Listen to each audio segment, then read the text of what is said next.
Hello dear students, welcome back to YB biology classes. आज की class में हम टाइप स्टडी ऑफ ओरेलिया को डिस्कस करेंगे। ओरेलिया जो कि सिलेंट्रेटा का एक मेंबर है। ओरेलिया को हम जेलीफिश भी बोलते हैं, कॉमनली नोन एज जेलीफिश। तो जब भी हम टाइप स्टडी पढ़ते हैं तो हम चीज़ों को एक सिस्टमेटिक वे में पढ़ते हैं। सबसे पहले हम जो सिस्टमेटिक पोजीशन है ओरेलिया की, या फिर जिस भी ऑर्गेनिज्म की हम टाइप स्टडी पढ़ेंगे उसके सिस्टमेटिक पोजीशन के बारे में बात करेंगे, उसके हैबिट एंड हैबिटेट के बारे में बात करेंगे, उसके एक्सटर्नल फीचर्स के बारे में बात करेंगे। Then we comes to internal feature, then physiology of that organism and then reproduction and development. तो इस सीक्वेंस में हम हमेशा ही टाइप स्टडी को कवर करते हैं। तो चलिए स्टार्ट करते हैं with the systematic position of Aurelia. Aurelia है वो फाइलम सिलेंट्रेटा से बिलोंग करता है। उसकी क्लास है स्काइफोजोआ, जीनस है उसका ओरेलिया, और जो स्पीसीज़ हम पढ़ने वाले हैं वो है ओरिटा स्पीसीज़। हैबिट एंड हैबिटेट के बारे में बात करें तो इन्हें हम मून जेली भी बोलते हैं। कॉस्मोपॉलिटन इन डिस्ट्रीब्यूशन है, इसका मतलब क्या होता है, these are world wide in distribution, पूरे वर्ल्ड में मिलेंगे। जो वार्म कोस्टल वाटर है उसके अंदर ये मिलते हैं। सिंगली मतलब सिंगल भी प्रेजेंट हो सकते हैं और ग्रुप भी बना के रह सकते हैं। या तो ये फ्रीली फ्लोट करते हुए मिलेंगे या फिर ये स्विमिंग करते हुए मिलेंगे। अब फ्लोटिंग और स्विमिंग में क्या डिफरेंस है? फ्लोटिंग मीन्स कि कोई ऑर्गेनिज्म बिना एनर्जी का यूज़ किए जस्ट पानी में ऐसे ही पड़ा है, और जो वाटर वेव्स हैं वो उसे किसी भी डायरेक्शन में मूव करवाएंगी। जिस डायरेक्शन में वाटर का फ्लो होगा वो उसके साथ बह जाएगा, उसको हम बोलते हैं फ्लोटिंग। स्विमिंग मीन कि वो ऑर्गेनिज्म है वो एनर्जी का यूज़ करेगा और मूवमेंट खुद से मूवमेंट करता है वाटर में, जैसे कि ह्यूमन बींग है वो स्विमिंग करते हैं वाटर में। और जब वो स्विमिंग नहीं आती उन्हें, और जब जैसे कोई भी डेड बॉडी है तो वो वाटर में फ्लोट करेगी, लेकिन जब तक जिंदा है वो पूरी कोशिश करते हैं अपनी एनर्जी लगा के स्विमिंग करने की। स्विमिंग करते हैं by the contraction movement of their bell, कि जो इनका अम्ब्रेला लाइक स्ट्रक्चर है उसकी कॉन्ट्रैक्शन मूवमेंट, उसका जो सब अम्ब्रेलर सरफेस है उसकी कॉन्ट्रैक्शन मूवमेंट की वजह से ये स्विमिंग करते हैं। दीज आर कार्निवोर, ये कार्निवोरस हैं और स्मॉल एनिमल के ऊपर ये फीड करते हैं इनकी जो लॉन्ग ओरल आर्म है उनकी हेल्प से। ये it respond to various stimuli, अलग अलग स्ट्यूमलाई के लिए ये रेस्पॉन्ड करेगा। एंड मोस्ट एक्टिव मिलता है हमें ये डिफ्यूज्ड लाइट के अंदर। फिर हम बात करें एक्सटर्नल मॉर्फोलॉजी की, तो एक्सटर्नल मॉर्फोलॉजी के बारे में बात करने से पहले हम इसका डायग्राम देख लें। तो इस तरीके से कॉम जेली दिखती है कि सबसे बाहर जैसे कोई अम्ब्रेला है, इसका अम्ब्रेला लाइक स्ट्रक्चर होगा। बाहर का जो ये सरफेस है इसको हम बोलते हैं एक्स अम्ब्रेलर सरफेस या फिर कॉन्वेक्स सरफेस। आउटर साइड होती है ये, अंदर की साइड इसके सब अम्ब्रेलर सरफेस प्रेजेंट होता है। कि जैसे हम छाता होता है हमारा अम्ब्रेला, उसे जब ओढ़ते हैं तो जैसे हम जिस साइड पे बारिश गिरेगी वो एक्स अम्ब्रेलर सरफेस होगा, और अंदर की साइड जिस साइड में उसे पकड़ने के लिए जो हैंडल प्रेजेंट होता है वहाँ पर जो अंदर की साइड में होता है वो सब अम्ब्रेलर सरफेस होता है। इसके अलावा यहाँ इसका ये मेनुब्रियम इस तरीके से ऐसे मेनुब्रियम है जिसमें ये जो ओपनिंग है ये माउथ है, और इसका माउथ ऐसे स्केयर टाइप का दिखेगा, ऐसे स्केयर टाइप का इसका माउथ होगा। और जहाँ पर माउथ है वहाँ ऐसे 4 ओरल आर्म हमें देखने को मिलेंगे, और जो ओरल आर्म हैं उनके बीच में ग्रूव प्रेजेंट है, गड्ढे प्रेजेंट होते हैं। ऐसे 4 गोनेड्स, पिंकिश कलर के गोनेड्स मिलते हैं। ये बहुत सारे अम्ब्रेला से लटके हुए टेंटिकल्स हैं, और टेंटिकल्स के बीच में ऐसे नोच लाइक स्ट्रक्चर प्रेजेंट होता है, जैसे ये ऐसे नोच लाइक प्रेजेंट होता है यहाँ पर। इसको हम बोलते हैं रोफेलियम, जो कि एक सेंसरी पिट प्रेजेंट है इस नोच में। और जो ये 2 उभरे हुए स्ट्रक्चर हैं, जो इस तरीके के ऐसे उभराव वाले स्ट्रक्चर हैं, ये वाले दोनों स्ट्रक्चर, इनको हम बोलते हैं लेपिड्स। जैसे रोफेलियम यहाँ पे प्रेजेंट है, यहाँ पे टेंटिकल्स के बीच बीच में रोफेलियम प्रेजेंट होते हैं।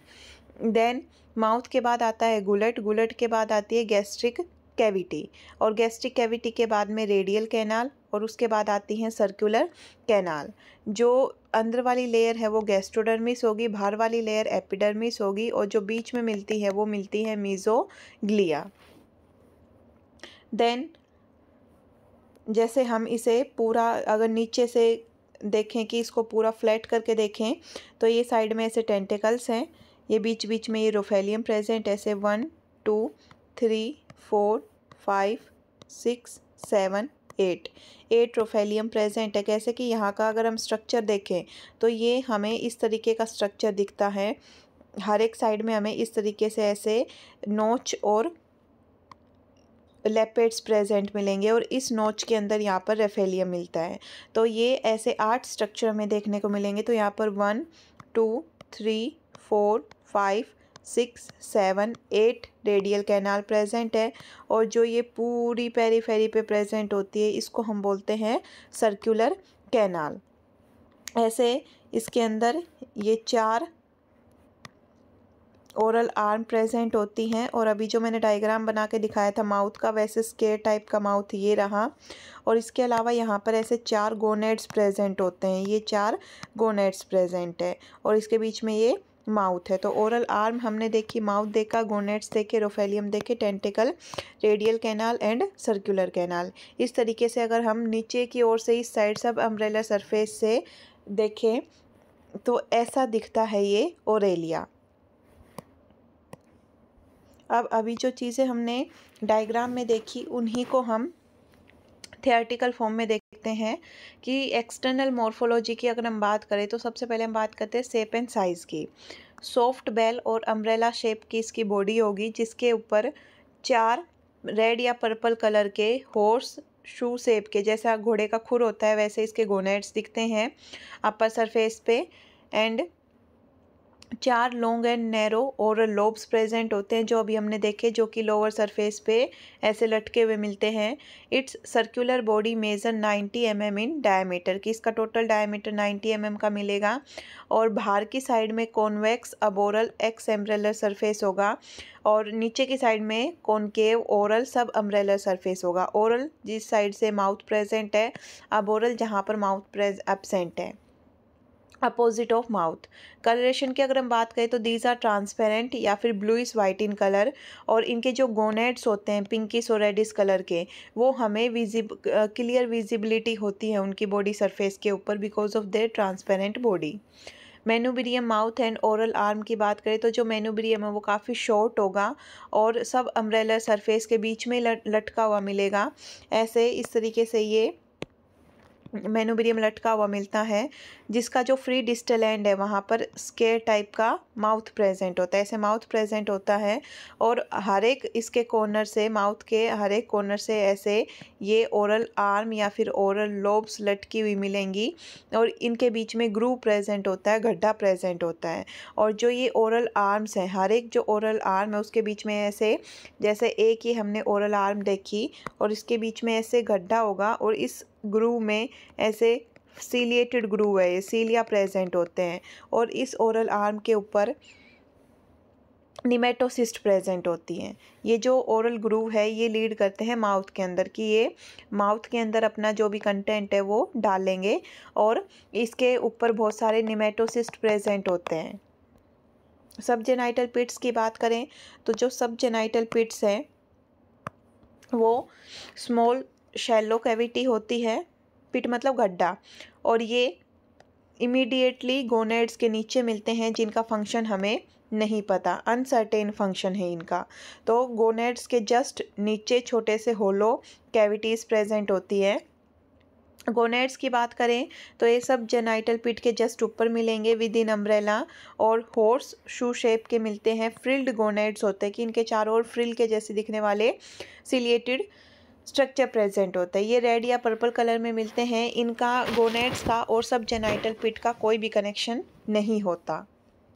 लेपेट्स या फिर टेंटिकुलोसिस्ट की बात करें, अभी हमने बात की है लेपेट्स के बारे में कि जो मार्जिन होती है, सर्कुलर जो कैनाल होती है, वहाँ पर इस तरीके का ऐसे स्ट्रक्चर देखने को हमें मिलता है। तो जो लेपेट्स हैं वो जो ये दो ऐसे इस तरीके से ऐसे जो ये लोब्स निकली हुई हैं इनको हम लेपेट्स बोलते हैं और बीच में इनके नोच प्रेजेंट होती है, ऐसे डिप्रेशन प्रेजेंट होता है। जो ये लोब्स हैं ये टोटल 8 लोब होती हैं जिनमें से 4 तो प्री रेडियल हैं और 4 इंटर रेडियल है। 8 नोचेस प्रेजेंट अभी हमने काउंट किए थे डायग्राम में। और जो लेपिड्स हैं इनके बीच में ऐसे सेंसरी स्ट्रक्चर प्रेजेंट होते हैं, सेंसरी ऑर्गन प्रेजेंट होते हैं जिनको हम रोफेलियम या फिर टेंटिकुलोसिस्ट नाम देते हैं। मार्जिनल टेंटिकल्स की अगर हम बात करें तो नोचेस या फिर रेफेलिया के बीच में फ्री एज ऑफ अम्ब्रेला पे बहुत सारे नंबर में छोटे छोटे delicate hollow thread like marginal tentacle present होते हैं। अभी हमने डायग्राम में ये चीज़ अभी देखी है। देन जो वेलेरियम है, वेलेरियम क्या होता है कि जो सब अम्ब्रेलर सरफेस है उसके मार्जिन के ऊपर जहाँ पर लेपिड्स होते हैं, टेंटिकल्स होते हैं, वहाँ पर एक थिन फ्लेक्सिबल फ्लैप होता है कि ऐसे जो स्ट्रक्चर है वहाँ पर ऐसे थिन फ्लेक्सिबल सा फ्लैप होगा, एक कवरिंग सी होगी हल्की सी, जैसे हमने वेलवेट का कोई कपड़ा लगा दिया हो इस मार्जिन के चारों ओर, तो उसको हम बोलते हैं वेलेरियम। कि हमने क्या किया, ऐसे कोई सर्कुलर सा सरफेस है उसके चारों ओर हल्का सा वेलवेट का कपड़ा हमने थोड़ा थोड़ा सिल दिया, तो ऐसा जो स्ट्रक्चर दिखागा उसे हम वेलेरियम बोलेंगे या फिर सूडो वेलम बोलते हैं।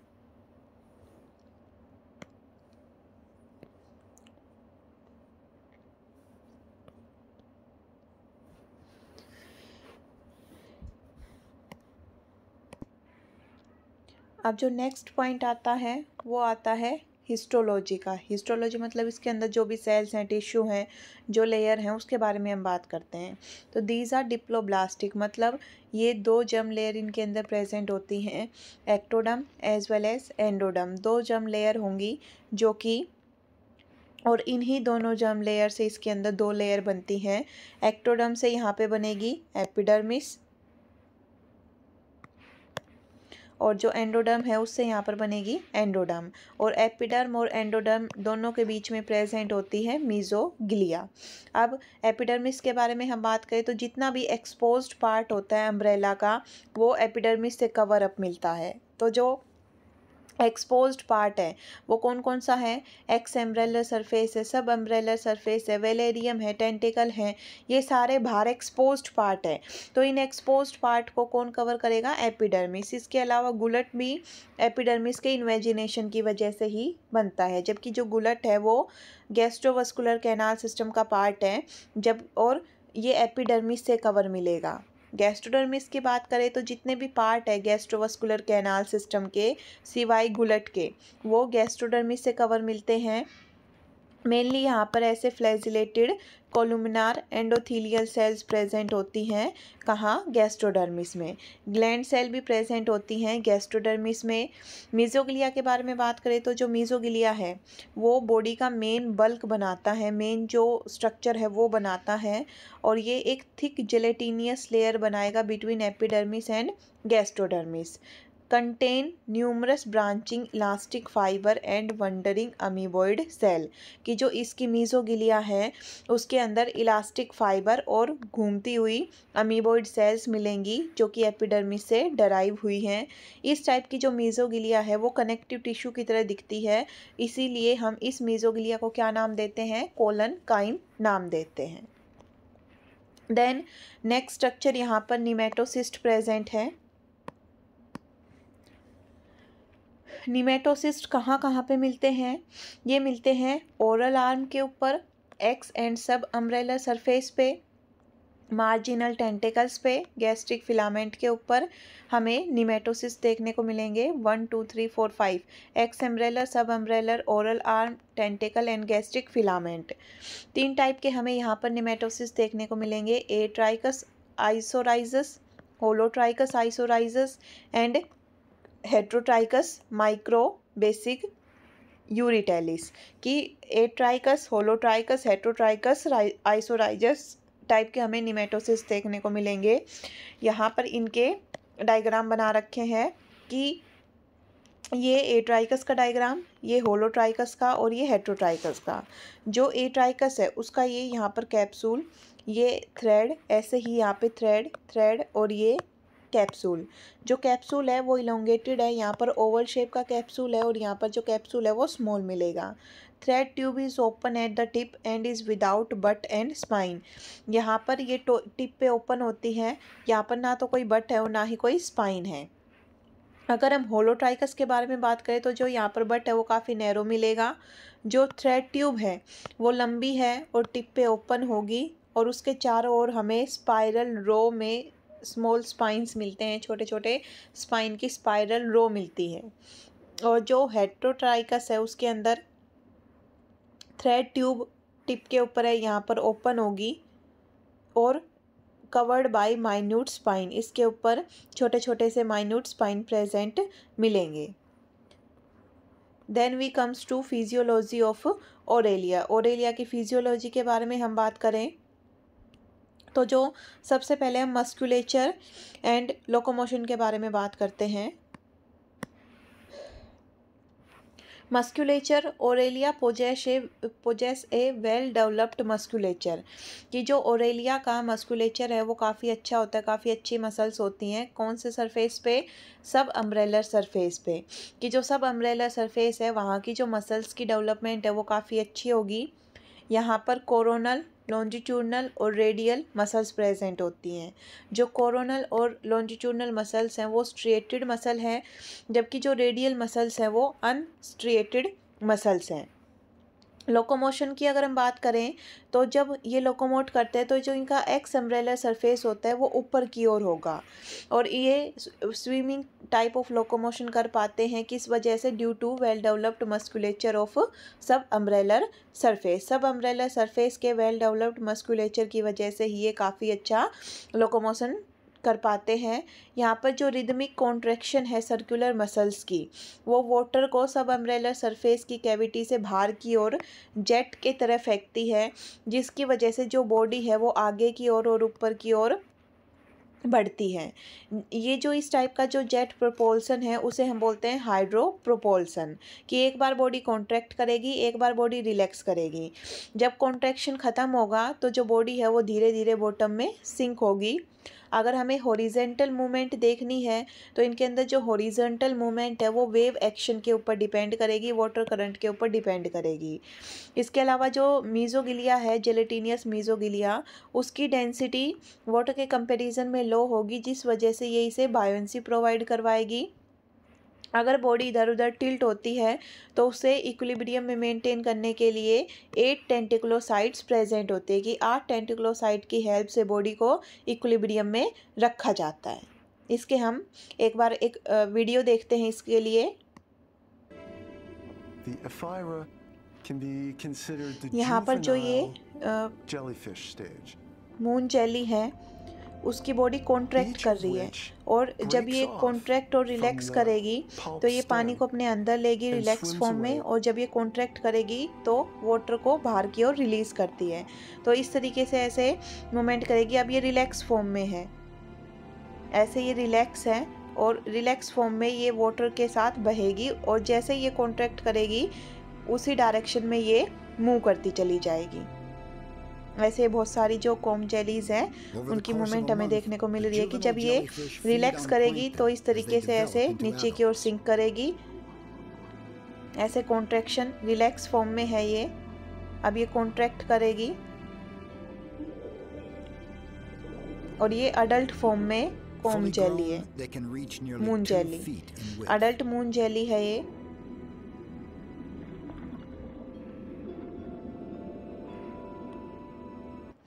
तो इस तरीके से हमने लोकोमोशन को समझा कि किस तरीके से मून जेली के अंदर ओरेलिया के अंदर लोकोमोशन होगा। अब हम बात करते हैं डाइजेस्टिव सिस्टम के बारे में। तो जब हम डाइजेस्टिव सिस्टम के बारे में बात करेंगे तो हम दो चीज़ों को लेके चलेंगे। एक तो इनकी गैस्ट्रोवास्कुलर कैनाल सिस्टम के बारे में डिस्कस करेंगे कि कौन कौन से इसमें पार्ट होते हैं। फिर हम न्यूट्रिशन के बारे में डिस्कस करते हैं, जिसमें हम फूड वो कैसे इंजेस्ट होगा, कैसे डाइजेस्ट होगा, कैसे उसे पूरी बॉडी में डिस्ट्रीब्यूट किया जाएगा और कैसे उसे रिजर्व फूड की फॉर्म में स्टोर किया जाएगा। तो सबसे पहले हम गैस्ट्रोवास्कुलर कैनाल सिस्टम से डिस्कस करेंगे। जो गैस्ट्रोवास्कुलर कैनाल सिस्टम है उसके अंदर ऐसे रेक्टेंगुलर माउथ है, जो अभी हमने स्ट्रक्चर देखा था, ऐसे रेक्टेंगुलर माउथ है। माउथ शॉर्ट गुलट में लीड करेगा मेन्यूब्रियम के अंदर ही, और ये जो गुलट है वो 4 लोब वाले स्टमक में खुलेगा। और जो ये 4 लोब वाला स्टमक है ये अम्ब्रेला के जस्ट बीचों बीच प्रेजेंट होता है। यहाँ से स्टमक से 4 इंटररेडियल कैनाल गैस्ट्रिक पाउच के अंदर खाना जाएगा और गैस्ट्रिक पाउच के अंदर ही सी शेप के हमें गोनेट्स देखने को मिलेंगे।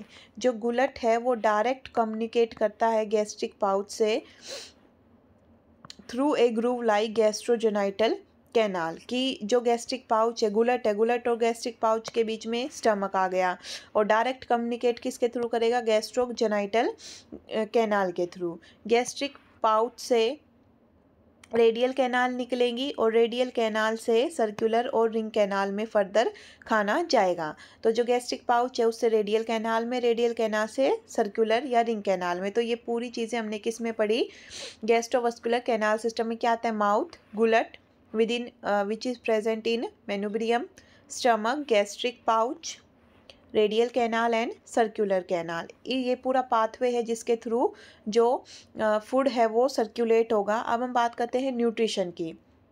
न्यूट्रिशन में सबसे पहले हम फूड के बारे में बात करते हैं। तो ये एक्सक्लूसिवली कार्निवोरस हैं, सीलियरी फीडर हैं और ये प्लैंकटॉन्स के ऊपर फीड करेंगे। स्मॉल मैराइन इन्वर्टिब्रेट जैसे कि क्रस्टेशियन हो गए, वॉर्म्स हो गए, उनके एग्स हो गए, उनके लार्वल फॉर्म हो गए, उनके ऊपर फीड करते हैं।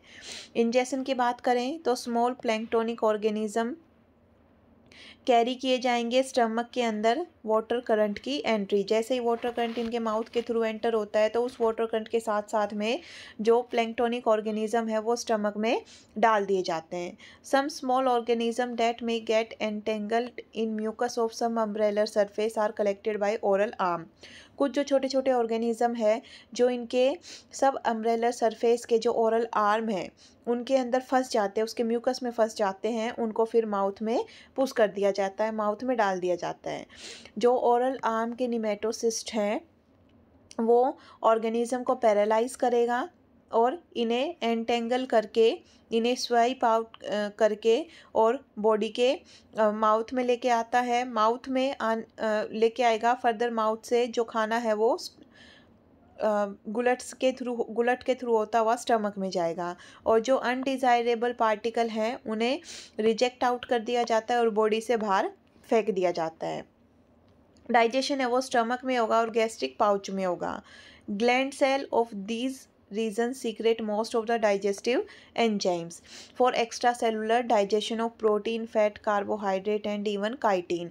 कि chitin के, फैट के, प्रोटीन के, कार्बोहाइड्रेट के डाइजेशन के लिए जो ये स्टमक है, गैस्ट्रिक पाउच है, यहाँ पर डाइजेस्टिव एंजाइम्स को सीक्रेट किया जाता है और यहाँ जो डाइजेशन है वो एक्स्ट्रा सेलुलर डाइजेशन है। फिर जो आधा पचा हुआ डाइजेस्टेड फूड पार्टिकल हैं उन्हें कैनाल सिस्टम के थ्रू सर्कुलेट किया जाएगा और गैस्ट्रोडर्मल सेल में भेज दिया जाएगा। जो गैस्ट्रोडर्मल सेल है वो इसे इंजेस्ट करेंगी for intracellular digestion in food vacuole. की जो गैस्ट्रोडर्मल सेल है उनके फूड वैक्यूल के अंदर इंट्रासेलुलर डाइजेशन होगा। अनडाइजेस्टेड फूड है वो बॉडी से बाहर निकल जाएगा with out going water current. कि जो वाटर करंट बाहर निकलता है उसके थ्रू ही अनडाइजेस्टेड फूड पार्टिकल भी बॉडी से बाहर निकल जाएंगे। देन हम बात करें डिस्ट्रीब्यूशन की। तो जो फूड है उसे डिस्ट्रीब्यूट किया जाता है, सर्कुलेट किया जाता है पूरे बॉडी के अंदर। Water circulating through canal system transport digested food to the gastrodermis of all part. कि पूरी बॉडी में जो वाटर सर्कुलेट होगा कैनाल सिस्टम में पूरे में, उसके थ्रू ही पूरे खाने को यहाँ पर बॉडी में पूरे में सर्कुलेट किया जाएगा।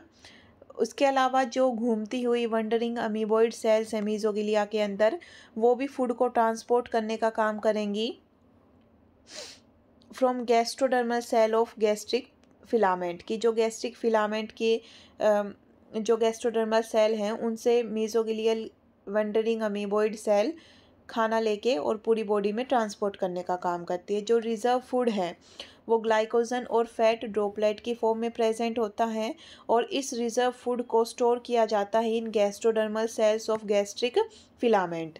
जो ये गैस्ट्रिक फिलामेंट की जो गैस्ट्रोडर्मल सेल है इनके अंदर क्या किया जाता है कि जो स्टोर्ड फूड है in the form of glycogen and fat droplet उसे स्टोर करके रखा जाएगा। देन हम बात करते हैं सर्कुलेशन ऑफ वाटर में हम बताएंगे कि किस तरीके से जो वाटर है वो इनकी पूरी जो गैस्ट्रोवास्कुलर कैनाल सिस्टम है उसके अंदर कैसे पूरा में ये सर्कुलेट करता है।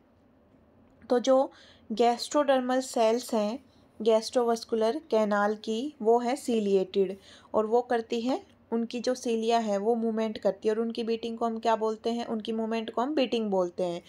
तो जो गैस्ट्रोवास्कुलर कैनाल है उसकी जो गैस्ट्रोडर्मल सेल हैं जो कि कोलुमिनार एंड सीलिएटेड हैं, उनके सीलिया की बीटिंग की वजह से वाटर करंट जनरेट होगा, और वो जो वाटर करंट क्रिएट होता है वो गैस्ट्रोवास्कुलर कैविटी में एक फिक्स्ड वाटर रूट के थ्रू मूवमेंट करता है। सबसे पहले जो वाटर है वो इनहेलेंट किया जाएगा और वो माउथ में एंटर होगा।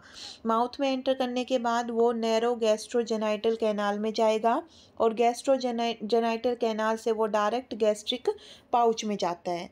गैस्ट्रिक पाउच से अनब्रांच्ड रेडियल कैनाल में जाएगा, फिर उससे सर्कुलर कैनाल में जाएगा, फिर वापस ये रिटर्न होता है सर्कुलर कैनाल से प्री रेडियल एंड इंटररेडियल कैनाल से होता हुआ स्टमक में, फिर गुलट में, और फाइनली वो एग्जिट करता है जो बेसल ग्रूव है, ओरल आर्म है उनके।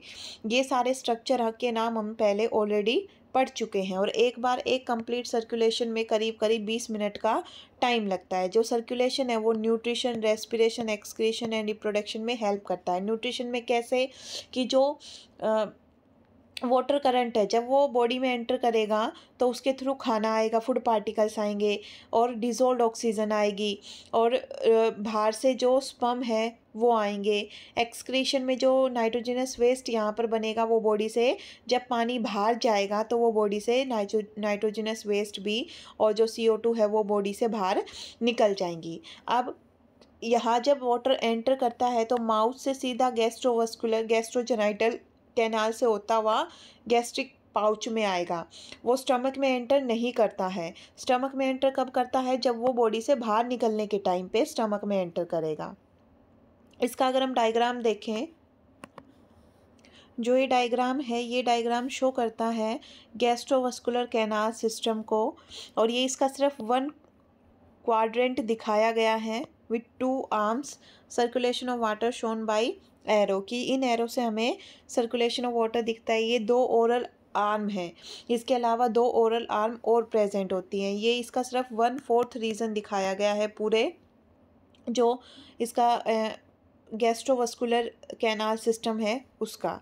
ये वाली है ये सर्कुलर कैनाल्स हैं, ये इंटररेडियल कैनाल्स हैं, ये प्री रेडियल कैनाल है, देन ये एक्सहेलेंट करंट है बेसल ग्रूव के अंदर, ये इनहेलेंट वाटर करंट है। ऐसे इनहेलेंट वाटर करंट के थ्रू पानी अंदर आएगा और वो जाएगा किसके अंदर, ये ओरल आर्म का ये वाले जो स्ट्रक्चर हैं, और ये जो ओरल ग्रूव है ये ओरल आर्म है, इसमें ये पानी अंदर आया, अंदर आके पानी यहाँ आया माउथ के थ्रू गैस्ट्रिक पाउच में। गैस्ट्रिक पाउच से जो वाटर है वो एड्रेडियल कैनाल में जाएगा, एड्रेडियल कैनाल से वो सर्कुलर कैनाल में। इसके अलावा जो सर्कुलर कैनाल है उनसे पानी वापस जाता है इंटररेडियल कैनाल और प्री रेडियल कैनाल के थ्रू, वापस से पानी जाएगा वो गुलट में और स्टमक में एंटर करता है। यहाँ से ये स्टमक में एंटर करेगा, गैस्ट्रिक पाउच में एंटर नहीं करता। गैस्ट्रिक पाउच से पानी अंदर आता है, स्टमक के थ्रू जो पानी है वो बाहर जाएगा, इन ओरल रेडियल कैनाल के थ्रू ऐसे पानी बाहर निकल जाएगा, और ये ऐसे रिएक्शन चलेगी लेटरल ट्रैक में, ऐसे रिएक्शन चलती है।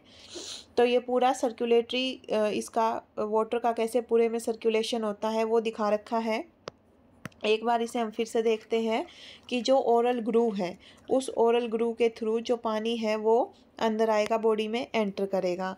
ये पानी अंदर आया, फिर वो माउथ के थ्रू होता हुआ गैस्ट्रिक पाउच में गया, जो गैस्ट्रोजेनाइटल कैनाल है उससे इसमें गैस्ट्रिक पाउच में गया। गैस्ट्रिक पाउच से पानी है वो एड्रेडियल कैनाल के थ्रू सर्कुलर कैनाल में गया। सर्कुलर कैनाल में जाने के बाद वाटर है वो रिटर्न होता है, वापस आता है।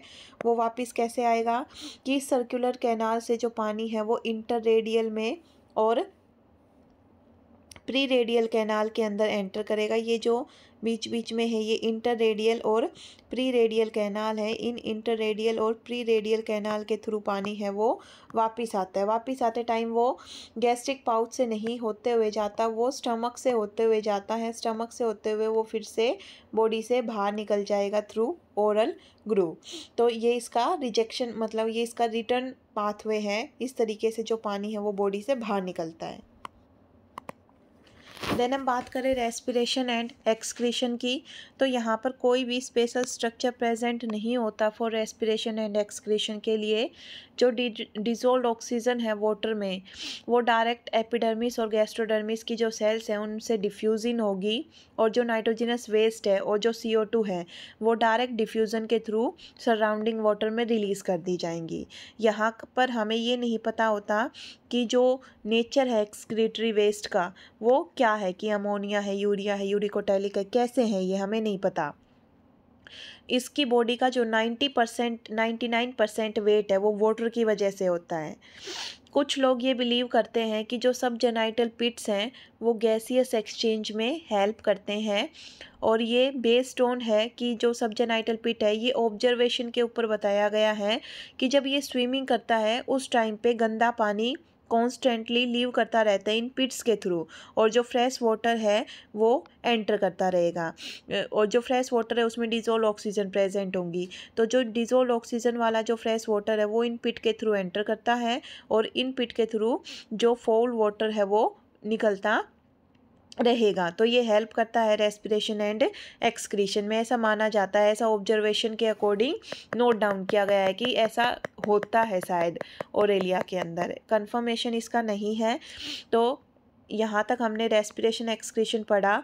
आगे nervous system, then sense organ, फिर रिप्रोडक्शन एंड लाइफ हिस्ट्री। इतना हम अगली वीडियो में कवर करेंगे। Thank you for watching my videos.